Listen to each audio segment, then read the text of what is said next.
જય ગૌ માતા, જય ગોપાલ. આપણે કહેવાય કે આવનારો તહેવાર એ હોળીનો તહેવાર, અને એમાં ખરેખર આપણે જોતા હોઈએ કે હોલિકા રિયલ કયા અર્થમાં પ્રગટ થતી અને એનો શું ફાયદો હતો કે ભાઈ જ્યારે એક ઋતુમાંથી બીજી ઋતુમાં જ્યારે વાતાવરણ પરિવર્તન થતું હોય તે આપણે ઘણા બધા શરદી ઉધરસ તાવના મતલબ સ્વાસ્થ્યને હાનિકારક થવા વાયરસથી આ બધી તકલીફ ઊભી થતી.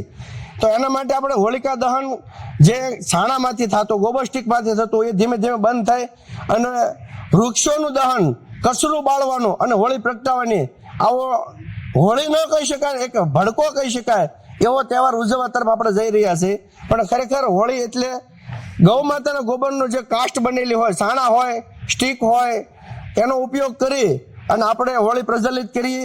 અને આના માટે ઘણી બધી ગૌશાળાઓ વહેલા 4 વાગે જાગી કાળા તડકાની મહેનત કરી અને ગૌવંશને આત્મનિર્ભર બનાવવા માટે ઘણી બધી મહેનત કરી રહ્યું હોય ત્યારે આપણે એ ન ભૂલવું જોઈએ કે માત્ર વર્ષમાં આપણા ખિસ્સામાંથી રોજના 25 પૈસા લેકે જાય, પણ એ આપણને પાછું મળવાનું છે. માટે લાકડા નહીં, ગોબર સ્ટીકનો ઉપયોગ કરી.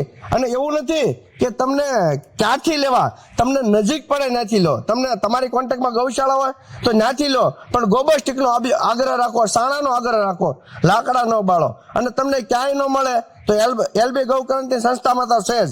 એ લોકો છેલ્લા 6-7 વર્ષના પ્રયાસ કરી રહ્યા છે, કારણ કે ગૌધન બચશે, આપણું પર્યાવરણ બચશે, વૃક્ષો બચશે અને શણે શણે લેવાતો જે પ્રાણવાયુ છે એ સારામાં સારો પ્રાણવાયુ ઉત્પન્ન થશે. જય ગૌ માતા, જય ગોપાલ.